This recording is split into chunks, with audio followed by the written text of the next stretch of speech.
Hey guys, welcome to the Pony Pundits. It is Friday, April 10th, and I'm joined with my partner in crime for today's show. That is Sig, Las Vegas. Sig, how are you doing today? It's a big, another big weekend. We got our stake race going at Oaklawn tomorrow, and that's going to be the track we're going to be featuring. But how's your week been going in quarantine? Well, the best you can do when you're stuck inside for 24 hours a day, 7 days a week, Marco, but surviving this, and seems like we're flattening the curve, so hopefully we'll be back to somewhat normal here very soon. Well, talking about what's not normal is the 2-year-olds around the country, and we're not talking about the little toddlers. We're talking about 2-year-olds horse racing, and everything's disrupted because right now we've only got, two major tracks going, Oaklawn and Gulfstream. Then you've got Tampa Bay running as well, so that would be the third largest. And then Will Rogers and Oaklawn Park had been going, but there's not many options for trainers and horsemen to send their horses right now. And this is going to start to be the time of the year where people will be getting 2-year-olds ready and to be making debuts in the next month or so. How's it going to affect everybody? Because there's just not going to be enough races for everybody. Yeah, correct, Marco. There's definitely not going to be enough races. Normally, this is the time of year. Keeneland normally kicks off last week. They have a 2-year-old race that kick off the card every Wednesday for fillies and every Thursday for maidens, their entire 4-week meet. So that's 8 races, full fields. You're looking at 12 there. There's, 76 horses that aren't racing. Plus, with NRA, with Aqueduct, and possibly Belmont now closed here. But by March 8th, there's another 6 2-year-old races that might not run. The only 2-year-old races that are currently on the condition books right now are at Gulfstream Park. There's 2 for the fillies right now scheduled April 16th next week, and for maidens on the 17th. And then the next ones are scheduled again for May 7th and May 8th, once again for fillies and then for maidens. So there's going to be, I would assume, a ton of horses being shipped to Gulfstream with hopes of getting into those fields. A lot of trainers point towards this Keeneland meet. There's some big purses for these 2-year-olds. One trainer in particular, Wesley Ward, always seems to have 2-year-olds ready to fire here out of the gate at Keeneland. And he has horses ready, I'm sure, primed and ready to go and nowhere to send them. So I think we're going to see a lot of 2-year-olds here at Gulfstream in the next couple of weeks, hoping to get a spot in one of those small fields. Yeah, and it makes it even more difficult for the West Coast guys. Normally you'd have Santa Anita, and then the meet that I look forward to every year, the summer meet at Del Mar, where you see a lot of big-name 2-year-olds debut at Del Mar. We know the Bob Baffert barn always has a ton of horses, and the big stables, I think, are going to be the ones that are going to be hurt the most, Sig, because you look at barns like Baffert, you look at Todd Pletcher, and all of the big barns. These guys start each year. They might have 30 or 40 yearlings when they start in the fall, breaking those horses and getting them ready for their 2-year-old campaign. And, you can see so much in training, but until they actually get into competition, you don't know which ones are going to go to the head of the class. And Baffert, if he can't send everybody out, he's got to pick and choose which ones he gets those first races into because, there are big stake races for 2-year-olds. You want to prepare your horse for that. And of course, we know what's happening with, the 3-year-old races being pushed back. Will they follow suit and push some of the 2-year-old races back? But then you're really, hurting things for next year, because if you change the process for this year with the 2-year-olds and have a lot of them racing later than they normally would, that's going to change when they debut come their 3-year-old season. So we could have a residual effect next year on the road to the Kentucky Derby. So a lot of things, going on. I know there's, I'm going to get on my soapbox for a moment. I know a lot of people are saying, why are any tracks racing at all right now? The country's in a lockdown. Well, you know what? The country is in a lockdown, and families have to take care of their children. Okay. You're not going to, because you're in a lockdown, you're not going to tell your kids you're not going to get, any activities or this or that. It's the same with the horses. These horses have to be worked every day. They can't stand in a stall. Somebody has to go feed them. Somebody has to bathe them. Somebody has to clean the stall, and somebody has to exercise them in the morning. If they don't get regular exercise, horses will then, what happens, their muscles, whenever they do go out to start to train again, they'll tie up because, they've been out of shape and so forth. Their muscles tie up, and it's a bad situation. So these horses have to be moved every day. And if people are there at the track taking precautions because they have to be there, there's actually less people at the track in the afternoon when they are actually racing horses with no fans than there are when everybody's there in the morning taking care of all of the horses in all of the barns. That's very true. And like you said, somebody does have to take care of the horses. Another thing, too, is that it's expensive, as you know, as a horse owner, to keep a horse. These 2-year-old races that they're missing out on, the connections we're missing out on, have nice-sized purses, $100,000 purses, $60,000 purses. The connections and the trainers, the owners are looking to get a little bit back on their investments on these horses because they're paying out every month to have somebody feed the horse, bathe the horse, work the horse, take care of the horse, along with the trainer fees, etc., plus the stable fees. So, yeah. And one of the other things that residual effect, what people don't realize, it's not just the owners that are losing out on money. Obviously, that's where you start at. But it's a trickle-down effect to everybody that is involved in this industry. I happen to be on both sides of the fence. I'm an owner. I race horses, but I'm also a breeder. And in Pennsylvania, and most of the states that have slots in the states, they have this type of thing going. It's called a breeder's fund. And certain percentage of the money revenue that these casinos make that have tracks, on site, they give to the horsemen. They also give it to the breeders fund. And horses that race for money as 2-year-olds and 3-year-olds, even though I bred a horse and I sold it as a yearling, I'm still kind of attached to that horse as a silent partner. Is I earn money based on what that horse earns as a 2-year-old and a 3-year-old in the state of Pennsylvania. Last year, that figure was 21% is what it came out to. Whatever that horse earned that year in the state of Pennsylvania, I got 21% of that purse money with no investment. Well, the investment was that I bred the horse and paid this, the stud fee and everything else. And that's going to hurt the breeders because if we miss out on all these 2-year-old races and 3-year-old races when they race for the most money, that's the prime time for horses is racing as a 2- and 3-year-old. This will hurt the breeders, and hurting the breeders will have a trickle-down effect to everybody that they employ underneath them. This, is going to be tough for horsemen to come back from, and I think they need to let more tracks race. And we saw the other day, Fawner Park, this is a track that until this, quarantine and them being they were one of only 2 tracks racing on Tuesday. And they happen to have a big pick 5 carryover. Their record handle at that track in the history of the track was $1.3 million. That was for an entire race card. The pick 5 generated over $3.1 million just on Tuesday. Biggest handle for Fawner Park ever. And this is something that, people want to bet the horses. They need something to do. And I think the states need to reevaluate their decisions on letting people go there. The tracks are being as cautious as possible. They are testing workers, the jockeys when they come in, taking their fever and everything, taking their temperature to make sure they don't have a fever and such. So, that was my soapbox rant for this week's show. We got a jam-packed show. We're going to start the show off with some handicapping tips to help you guys pick horses better.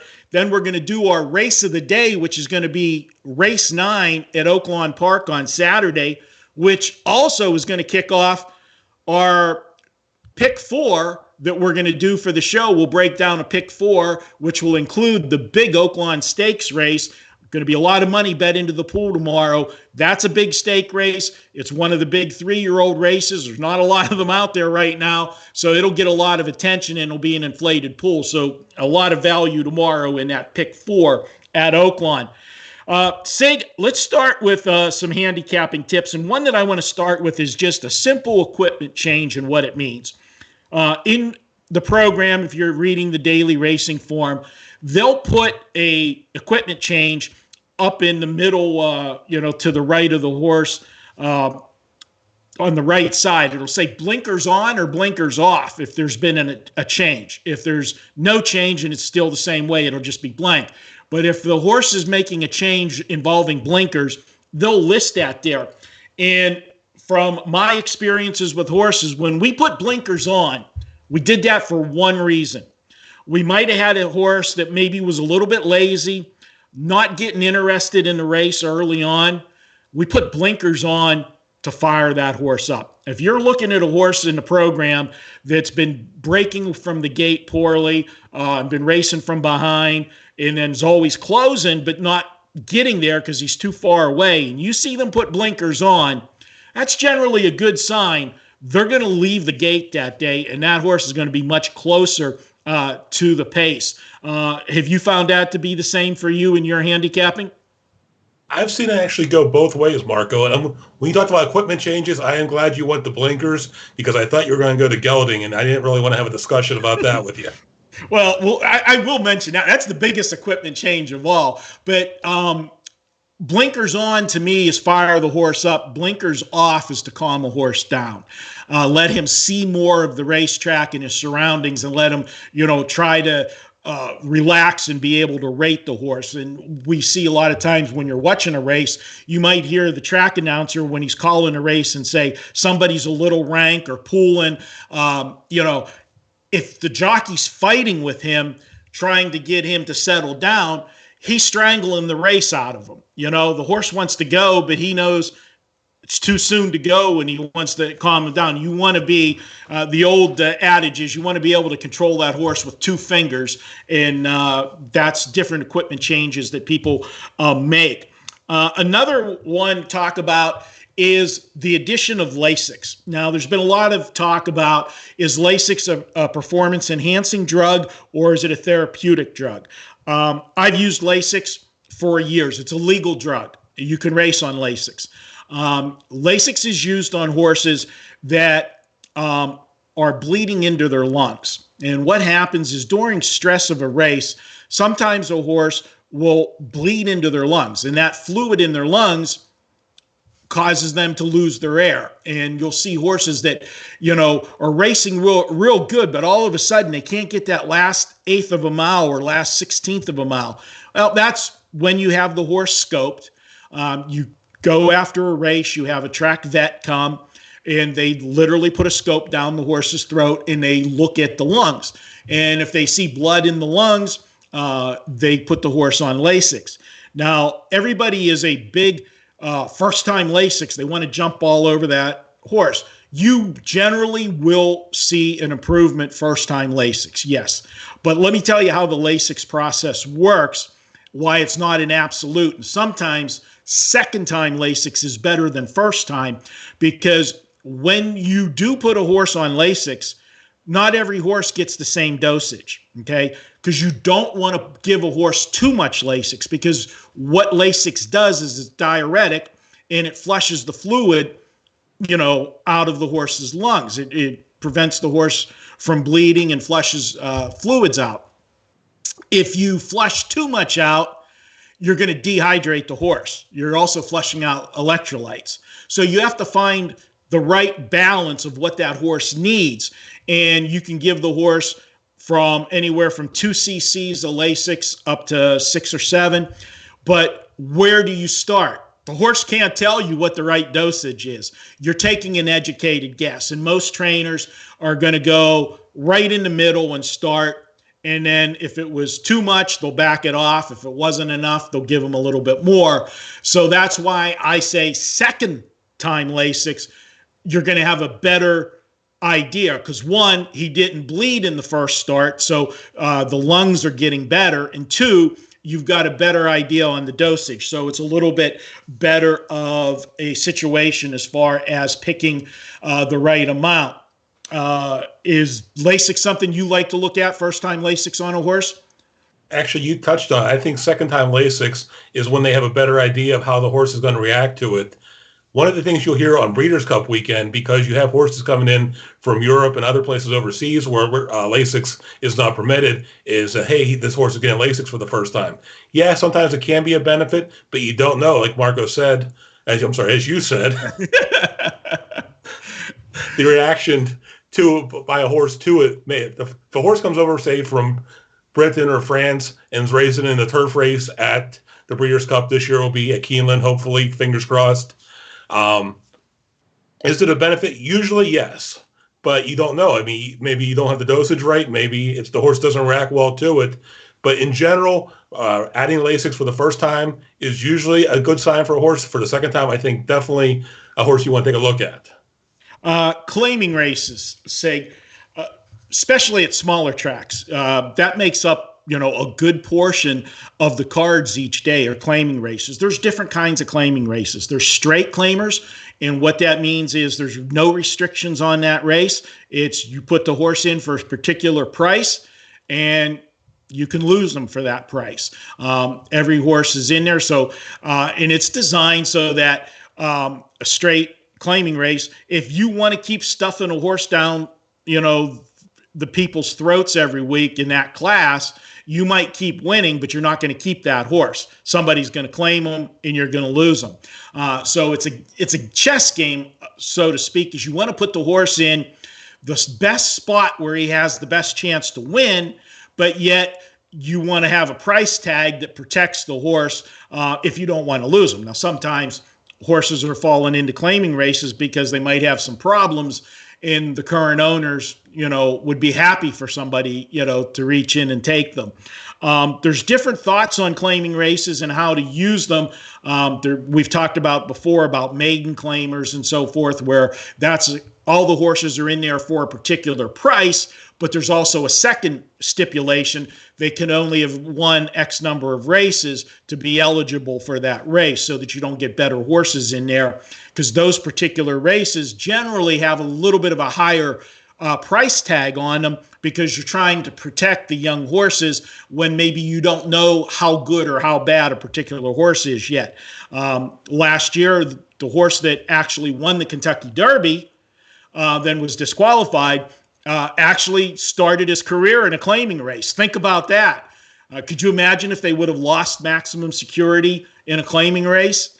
And a horse went on to be in the Kentucky Derby. Several years back, Charismatic was another horse that raced in a claiming race and was on the Triple Crown Trail.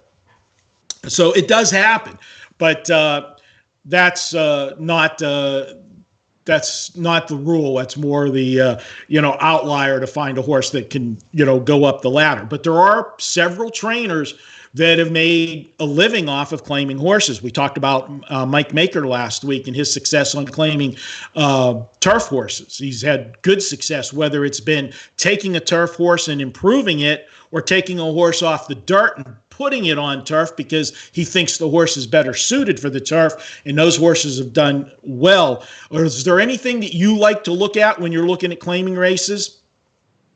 Oftentimes what level they've been racing at, as usually they'll bring a horse out, put them in a maiden race, which a maiden race is a race for horses that have not won a start yet.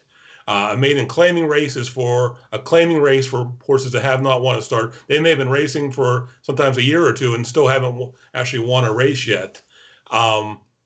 Looking at what level it is, oftentimes they'll start a horse at a higher level, say a bigger purse or a higher claiming tag, and the horse might run okay in that race, but he hasn't reached his level of competition yet, and they start working their way down the ranks for purse size and claiming amounts until they find a level where the horse fits. Now, sometimes you'll see trainers out there, and I'm not going to name any names, but couple of them were indicted recently. They're claiming horses for lower prices, maybe $10,000-$15,000 claimers, and turning around 2-3 weeks later, putting them in $75,000 and $90,000 stakes races or allowance races, and wow, that horse won. Something tells me something was a little fishy there. But kind of like an indictment, maybe. I'm not naming any names here. I'm just saying. Well, just read the indictment. Yes. A lot of times, now I'm going to point something out that going on right now, and I want to mention too before we go too far. Don't forget, WagerTalk is now having 2 shows daily. We have our normal 3 o'clock slot Monday through Friday. Those shows will all stay the same. And then we're having a second show daily now at 1 o'clock Eastern each day. You can tune in each day, different shows, different guests. Check that out. And as always, guys, if you don't want to miss anything and you like the shows that we're doing, do us a favor.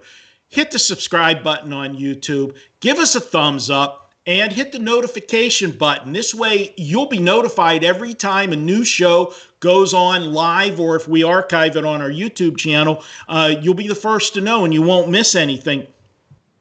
An angle here I've been seeing in the last couple weeks with trainers now, because there's less tracks to run at, and with the claiming race, I've seen trainers claim horses and then come back and race them in a lower price than they claimed the horse for. Normally, you never saw that, okay, unless something was drastically wrong with the horse. If somebody claims a horse for $40,000, they're not putting the horse in for $35,000 or $30,000, and take a chance to lose $5,000 or $10,000 right out of the gate. But because the purses are still big on the upper price tags, they can get the difference back if they win that race.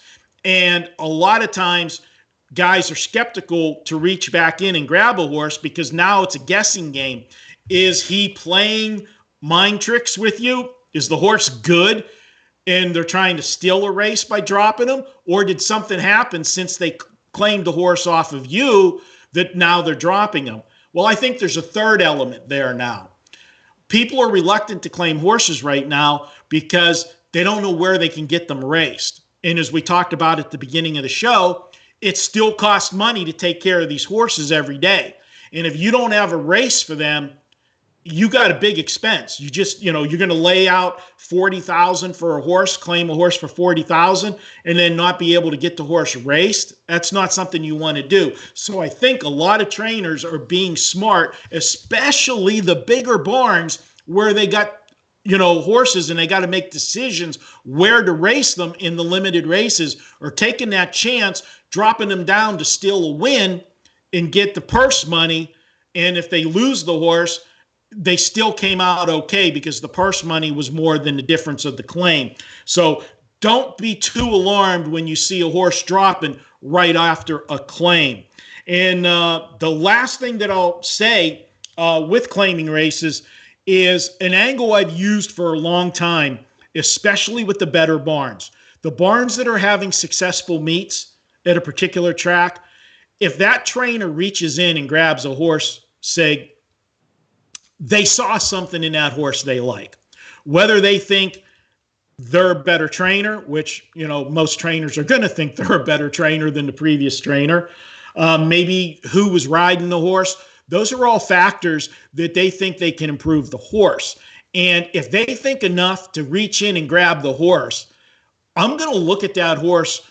I'm going to start my handicapping anytime I open up the racing form and I look to start doing a particular race. If there was any horses that were claimed last time out, I start looking at those horses first, because that trainer or owner saw something that he liked enough for him to put his money down to grab the horse. And that's a good handicapping angle to look at in general. Right. Your thoughts? Even stronger angle, in my opinion, is the reclaim factor. Say a trainer had a horse, had him racing, had him in a claiming race. He was claimed by another outfit. They took him out. They raced him. That trainer then comes back and reclaims that horse. That tells you one thing. That trainer didn't want to lose the horse in the first place, and that trainer sees a lot more potential in that horse than they've shown us so far. Absolutely. Good stuff. And we'll touch upon that last equipment change that you didn't want to talk about. I want to make you feel uncomfortable, Sig. And it is, male horses or colts or stallions once they become 4. The biggest equipment change of all was when they get gelded, and that is castrating the horse. And anybody that's married is familiar with that phrase. So this is what it has done, Sig. The castration of a horse is, and this is a last resort on the horse. You don't do this because if you got a stallion and you think anything of the horse, you're not going to cut his family jewels off, because if the horse becomes, a champion, you want to have him to breed. Well, if you took the jewels away, he's not going to be doing any breeding after his racing career. So when a trainer decides to geld a horse, is maybe the horse is not living up to his potential. He's goofing off too much. He's more interested in the fillies in the barn than doing his work. And they just can't get the horse, attention and get him going the right way. Well, let me tell you, that is the ultimate mood changer. Okay. You stand up and take notice once they do that. And, I can tell you, I've witnessed a couple of my horses having that procedure done. They come and do it right at the barn in the stall. Horse, some do it standing up. Some will give the horse tranquilizer and lay them down and lift one leg and go to work. And generally, horse only misses, 3 to 4 weeks, and he's back at it. I would be, curled up in a fetal position in the corner of the stall if that happened to me. But it is something to look at, and most tracks will put that in the program first time gelding. So something for you to, look at. Just like Lasix, I will say second time racing as a gelding will be more effective than the first time. And the only reason for that is his training schedule got changed when he got gelded. So he might not be as tight as, as physically fit as he normally would be in that first start. If there was a month gap there, that's his normal race cycle, but they had to back off training, while the incision was healing up and so forth. So second start off of being gelded, I think, is a better angle. All right, Sig. I didn't put you on the spot to ask you your opinions on gelding, so I'll let you. I'm just glad I didn't get castrated in college for goofing off and chasing fillies. Well, apparently you didn't catch many. All right, let's go to the race of the day. And this is a pretty good wide open race for the race of the day. When you sent it to me yesterday, I said, geez, could you have picked a harder race? And looking at it, I know there's a couple horses that are going to stand out in this race 9, but I do think it's a wide open field. And we're going to run through them, and I'll ask you for a 1 or 2 line synopsis on each horse, and then we'll get your pick who you like in this one, and then we'll segue into the pick 4 after that. Let's start with the number 1 horse, Slick Silver, 30-1 on the morning line. What do you got to say about this boy? Damn, Marco. I mean, this horse has won 6 horses in a row. How in the heck can he be 30-1 on the morning line? Up in class. Big time. Exactly. Up in class. What you need to look at is where he was racing at and who he beat to win those 6 races in a row. His last start was a $12,500 starter allowance at Oaklawn. He's going into a $150,000 stake race tomorrow. I think he'll be a little outclassed here. I think we can rate him off. It's like a single-A baseball player going right to the majors. Absolutely. I couldn't agree with you more on that one. Number 2, this is, this horse could be named after our fearless leader, Prez, Mr. Money. He's at 4-1. What do you see on Mr. Money? He's coming in here off a 5-month layoff. Last time we saw Mr. Money was at the Breeders' Cup at Santa Anita last November. He faded the 5th in the dirt mile, which was a pretty strong field. He's been training consistently and had a hell of a 3-year-old summer, winning the Pat Day Mile on Kentucky Derby Day at Churchill. He followed that up with wins in the Matt Wynn Stakes, the Indiana Derby, the West Virginia Derby, and was just snipped at the wire at the Pennsylvania Derby last September. He's been working consistently since February, and I think he's a major contender in here. Yeah, this is a horse you throw out that last race at the end of the year. And, this was a horse that had a hard campaign last year. As you said, his dance card was filled with graded stake races. Just might have been a little bit tired at the end of the year. And also, raced against the absolute best from across the country. And if you look at all of those races that he did win during the summer, they were grade 2s and grade 3s. Only the PA Derby was a grade 1 stake race, other than the Breeders' Cup, obviously, and he did race well there. But as we've seen in the past, the PA Derby is not generally bringing the top horses in the country to that stake race. So he was one of the best against maybe the Tier B, Group B top horses. So definitely in this race, definitely fits. The next horse, number 3, he's 3-1. Tom's, go ahead and say this one again. Tom's Deata. Tom's Deata. All right. See, some of these names the guys come up with just scratch my head. But he gets Joel Rosario up. This is a horse be making his first start of the year.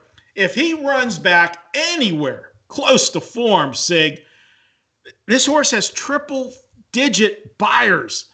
How do you pass this horse up? I actually don't. Getting a little ahead of myself. This is my pick in the race today. He's coming back. He is 7 years old, but he's been running consistently. And what I like is the connections. His owners and trainer, Al Stahl, always seem to find the right spot for where this horse succeeds. Rosario is a great jock. They put him in spots where they think he fits the competition, where his training's on schedule, and he just seems to come out every time and put out a great performance.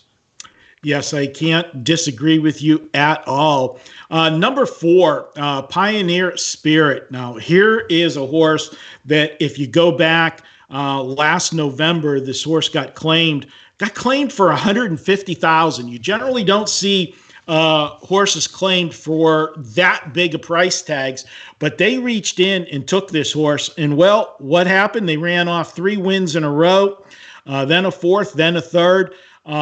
Definitely, you've got one of the top jocks on the horse at Oaklawn. He has been in a little bit of a slump recently, but you got the number 1 trainer at the meet in Pioneer Spirit.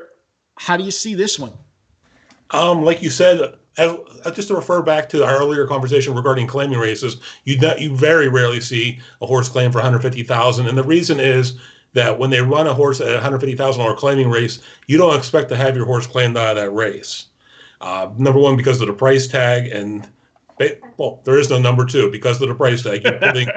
It's like if you want to sell something you own, but you really don't want to get rid of it. Say your wife wants you to get rid of the stuff you have in the basement, but you want to keep it. You put it out for a garage sale, but you put these ridiculous prices on it. And that's what they do sometimes with these claiming races. Now, Pioneer Spirit did look good at the end of last year following that claim. The past couple races haven't been that impressive, though. And I think he's going to try to get out to an early lead here, but I see there's some stronger horses in this field, and I see him being run down and wearing out here before we get to the finish.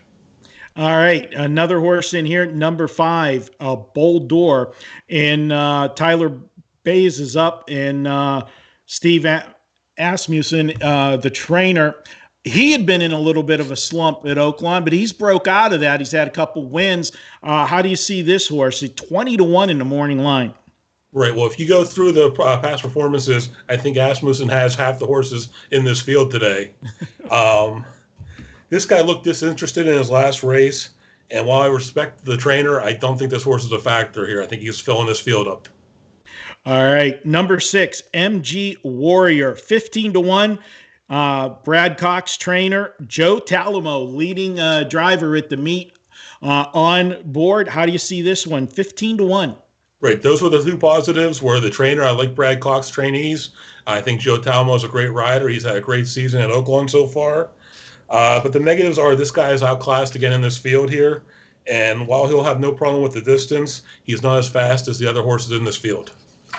Number 7, Snapper Sinclair, 10-1 in this one. And how you see in this one, coming off a nice race last time out, just missed, battled early on, had the lead in a nice stretch drive, but came up just short with Rosario on. No Rosario today. No, Rosario hopped off, but another jock hopped on. It's first time riding this horse. It's Florent Giroux, another great rider, another tactical jockey out there. Another positive I like, aside from Giroux, is that this horse likes the mud. If you took a look at the forecast for Hot Springs, Arkansas tomorrow, it's going to be a little muddy, a little sloppy on that track. They're expecting rain during the day for the race. So I think those are two positives here.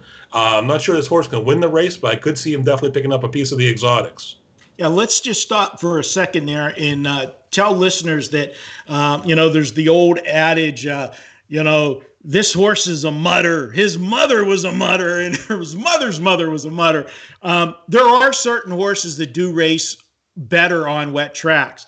And if you get the daily racing form, when you look at the program, they will put that information in there. They'll show the horse's lifetime record, show the horse's record last year, the year before, and then it'll show the horse's record at that particular track that they're racing today.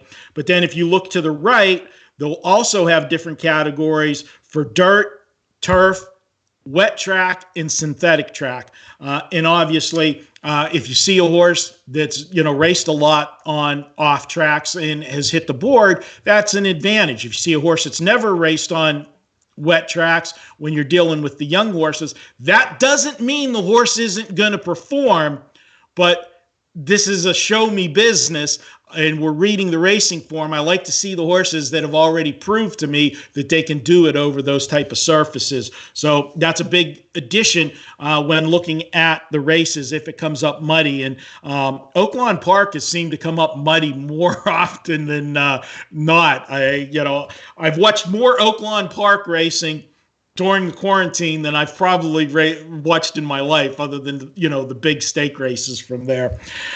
So agree with you on your comments there. Moving to number 8, 15-1 on the morning line. Horse is named Bank It. And do you think he's got any chance to take it to the bank? I do not think he's taking this one to the bank here. Another horse I think is in here above his head. He showed nothing in his last race out here at the Essex, also at Oaklawn, which a number of these horses are coming into this race from. The 2 works he's had since that race are nothing to write home about. And once again, I think he's another one looking to fill this field up. Yeah, the only thing I'll point out in this one, I know the last race was not good, but if you go the 2 races before that, he finished second by a head in both of those. One was a grade 3 race, and the other one was a $100,000 race. And if you look at the buyers on those 2 races, 96 and 97, if he runs back to that, now his last race, he dropped all the way down to 87. I like to see the numbers going up, not coming down. But if he does run back to the 2 and 3 back, that's enough to get him in here. And he's the type of horse, because I do think, and you had mentioned it, is going to be speed in this race. He might be able to pick up a piece of it later coming in the stretch. And he has a good jock up in Santana. Moving to horse number 9, Home Run Trick, 30-1. He's going to have to hit one out of the ballpark, I think, to get here. What do you think? I have to agree. Once again, another one that I see is making the major step up into this race today. Looks like another filler horse of the field. He's definitely outclassed here, and I have him down as a non-factor. All right, moving to the 10 horse, who happens to be 10-1 on the morning line, Long Range Toddy. Last time out, showed nothing in the Oaklawn Derby last September, then put on the shelf first start of the season. What do you think coming back here, looking at the works? Has worked decently, is in that we talked about in one of our previous shows, that fast, slow pattern. Do you think this horse has any chance? I don't, be in this first start off the layoff, and there's a big trainer change. Long Range Toddy's main claim to fame is he won the Rebel here last year in 2019 at Oaklawn. Since then, he hasn't shown a whole lot, and training duties were taken over by Dallas Stewart last fall from Steve Asmussen. He's been working very well, but this will be his first race for the new trainer. I think he might need a race under his belt, and he hasn't, like I said, he hasn't shown anything since that Rebel win last year. Let's see how he looks today. I don't think he's part of the exotics, but he might have a good race coming up out here next up.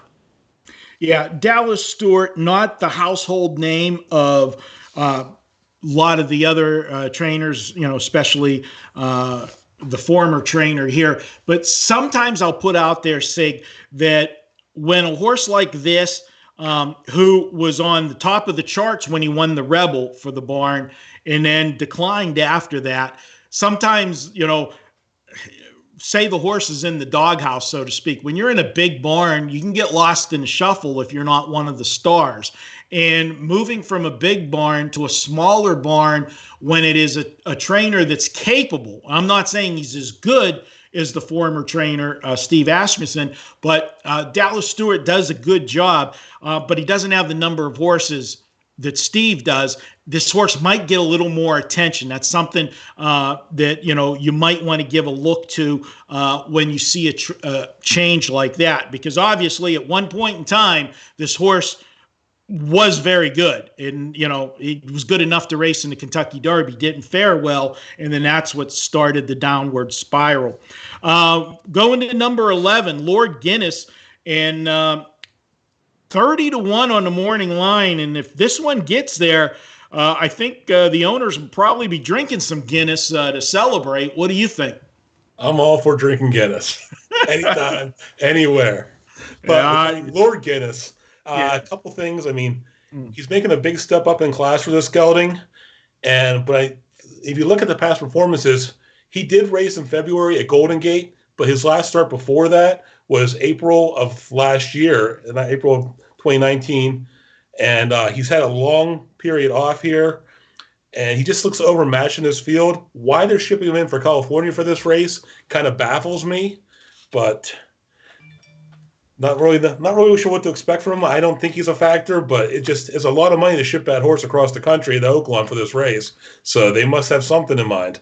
This is one of those ones where you gotta think that the horse is better than he's showing. And the fact that he ran a big race in his debut, he hadn't raced since last April, and to run in mid-February, he put up a 91 at Golden Gate. That's pretty big buyer figure for Golden Gate. Now, the one thing, to throw something else into the mix, you're talking about Golden Gate, which is one of the tracks that runs a synthetic surface. How's he going to like the dirt at Oaklawn? That's another big question.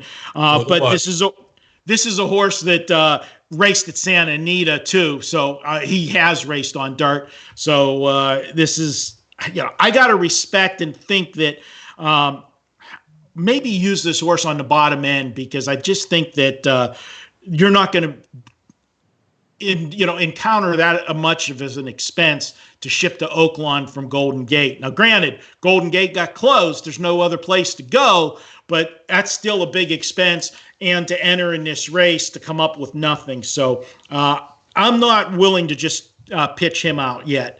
The 12 is Kershaw, and I guess this guy's a Dodger fan. 20-1. What do you see here on number 12, Kershaw? Marco, if this was a baseball game, I'm all over Kershaw. Unfortunately, it's a horse race. I don't like him as much. He's coming in here off a 7-month layoff for trainer Phil D'Amato, who doesn't do well with shipping, and he's moving a horse up as well. And that's also not a good angle for D'Amato. But I think these California horses are looking for spots to run, and Oaklawn's basically halfway across the country for them versus Gulfstream, and they don't have a whole lot of options right now. So it's Golden Gate, Oaklawn. I'm sorry, actually Golden Gate's not even running currently right now. I know they're working on California. But they got to find somewhere to get, especially if they have these horses primed and ready for a race. They're looking just to get them in somewhere. So Kershaw, I don't think is going to have any success in here. But once again, another shipper. All right. Well, speaking of shippers, this is the biggest ship you can have. Number 13, Fight On. This one coming from Dubai. How do you handicap these invaders like this? This is always a problem every year, and we talked about it on an earlier episode. Kentucky Derby, we see these horses roll in. They come straight over from overseas, come from Japan or come from Dubai, don't have a race here in the U.S. before the Derby, and they perform poorly.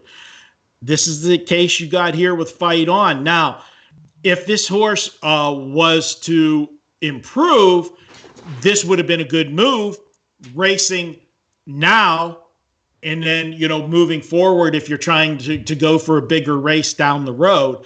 But what do you think first time, not first time here, but first time back in the U.S.?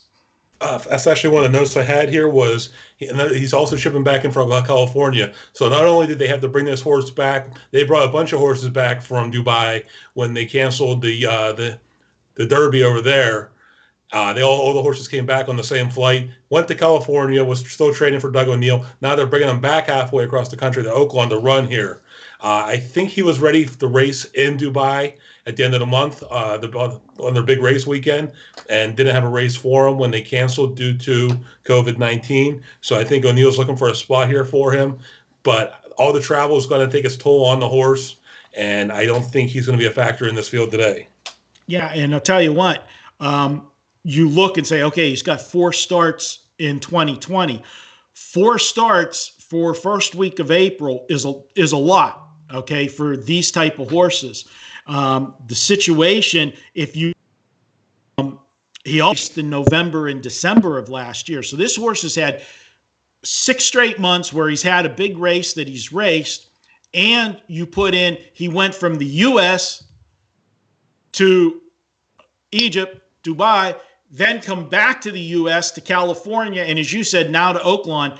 This is asking a lot of a 3-year-old horse, just plain and simple. So question marks there. This is a horse that could end up being right there, and it also could be a horse that tires in a stretch and just needs a race, and this might be a race pointing for something down the road.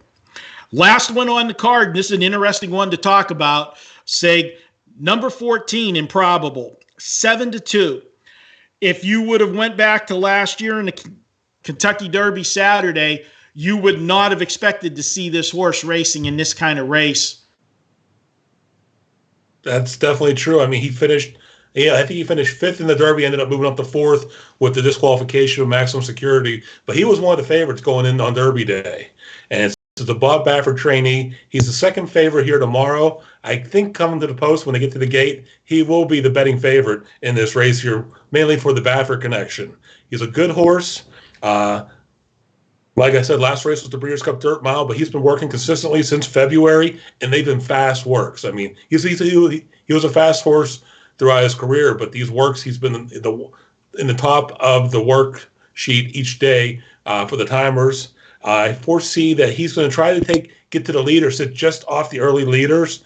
He likes to stay on the front of the pace. And I think he's going to use up just a little too much energy here. That's why I see Tom's Deata just running him down the stretch.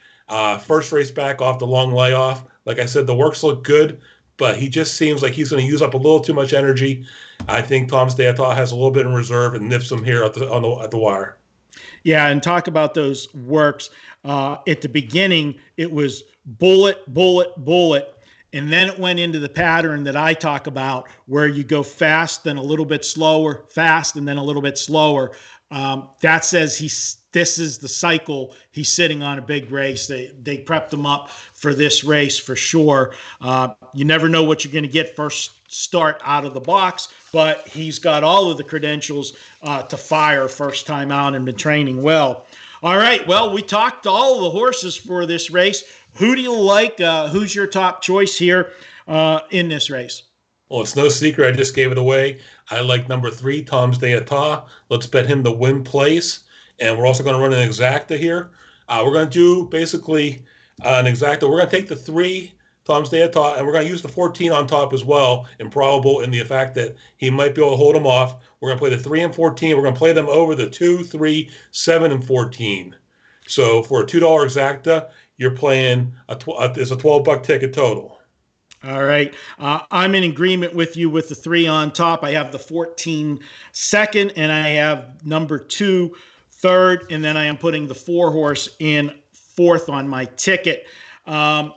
Sig, we're running a little bit long here, and we still got some stuff to cover. So what we're going to do is we've been giving away a pick 4 each week on the show for Saturday. So we're going to run through the pick 4 sequence so that we can keep the show around an hour today. And we'll start it off. Let's go with your pick 4. Go ahead and read. Now, this is pick 4 is going to be race 9 that we just did in detail, and then also 10, 11, and 12. Tell us your pick 4 sequence and how much it is. All right, Marco. I went with a ticket that's 3 by 4 by 2 by 4. It's going to be $48 on a 50-cent base wager. We just discussed race 9. I'm going 3, 14, and 2.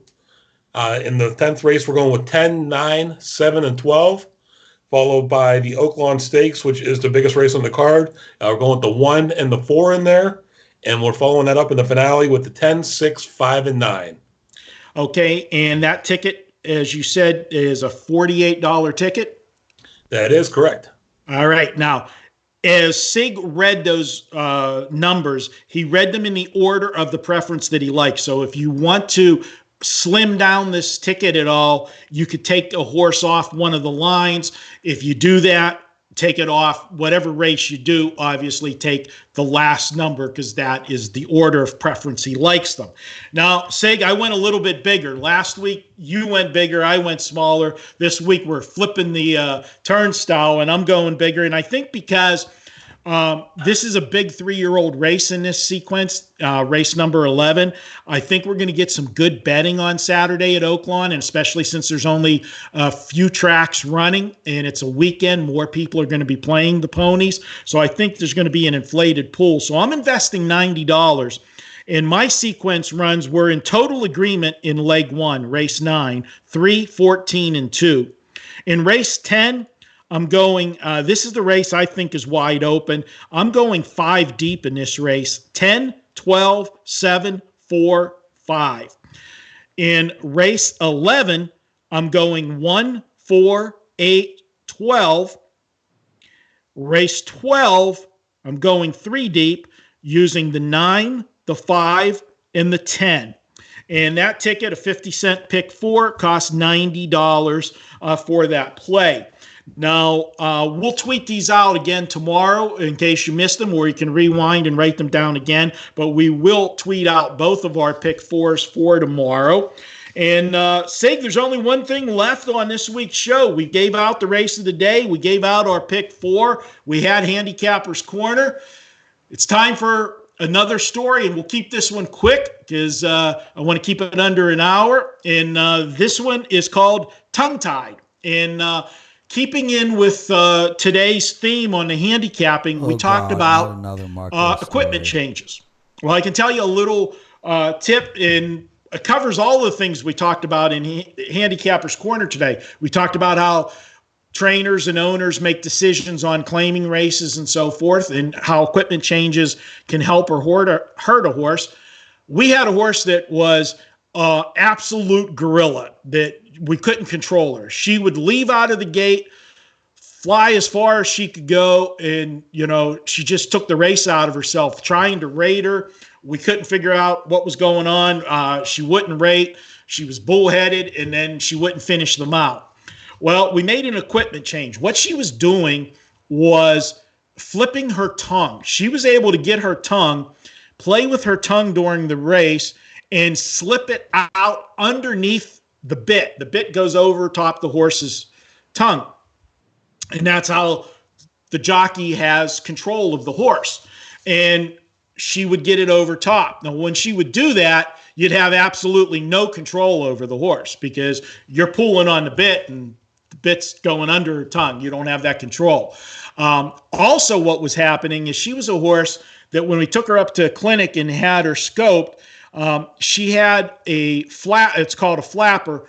We all have it in our throat. There's what changes where your air goes and where your food goes. The esophagus opens for food, closes, so that food doesn't go down your windpipe. Well, when a horse flips its palate in a race, it's doing the opposite.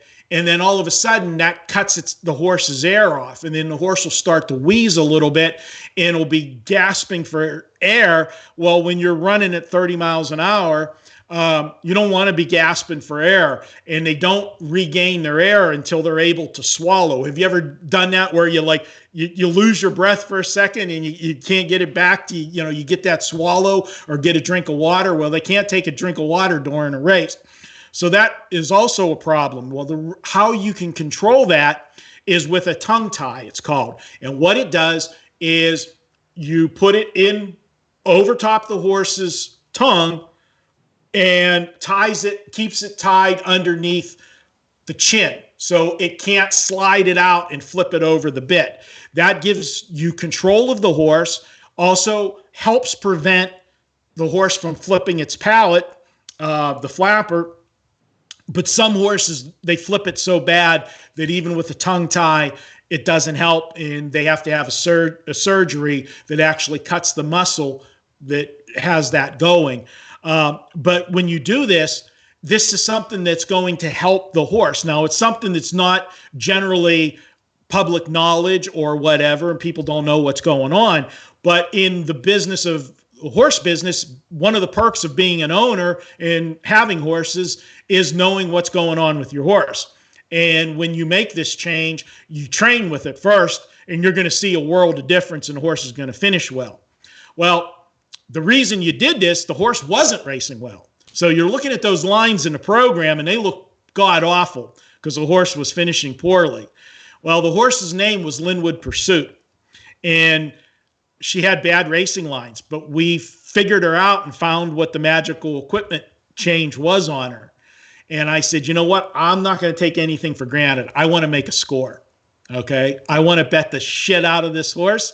She's going to look ugly in the program. Nobody's going to bet her. And especially, we're going to go one step further. We're going to drop her into a condition claiming race. And everybody's going to be scared to take her because she had been racing poorly, and we dropped her in a claimer for the first time. Well, let me tell you, she won going away, pulled away by 5, paid $17.80, one of the nicest scores that I had. And that's one of those perks that, only being the owner and involved with the barn and trainer and maybe a few close friends get on to something like that and know the horse is good. And yes, I bet the horse late, the last flash of the tote board, didn't want to tip our hand. And that's something we'll talk about next week, using the tote board as a handicapping tool. But that was my horse story for this week, tongue-tied. And look at that. Prez will be happy. I kept it under an hour today. Best story ever. And everyone can hear me now. And I think you just Marco'd that story. It's now a verb. It's when you take a 30-second story, make it 5 minutes, and Sig falls asleep. Perez, I love that you're at the controls for the show. Nothing is more exciting to me than forcing animals to race. Have you ever gone to the racetrack? Seriously? Yes. With Carm? No, I went with my children. You're like the horse king, right, Marco? I would be, but I'm not quite that crazy. But I think that's you should it for have this. Told the story about going and getting your sleeping medication, but that's a different story. Yes, that is different. And Sig's laughing. He knows. All right, that's going to wrap up this week's Pony Pundits. Once again, guys, if you like the shows we do us a favor. Hit the thumbs up, hit the subscribe button, leave a comment for us. Would love to hear what you like about the show, what you don't like, what you'd like to see, and hit the notification button. Until next week, for Sig, you can follow him at Sig Las Vegas, and follow me at Marco in Vegas. Check out our daily picks at WagerTalk.com. We'll both have packages up tomorrow for the big Saturday cards, Gulfstream and Oaklawn Park. Till next week, let's cash some tickets.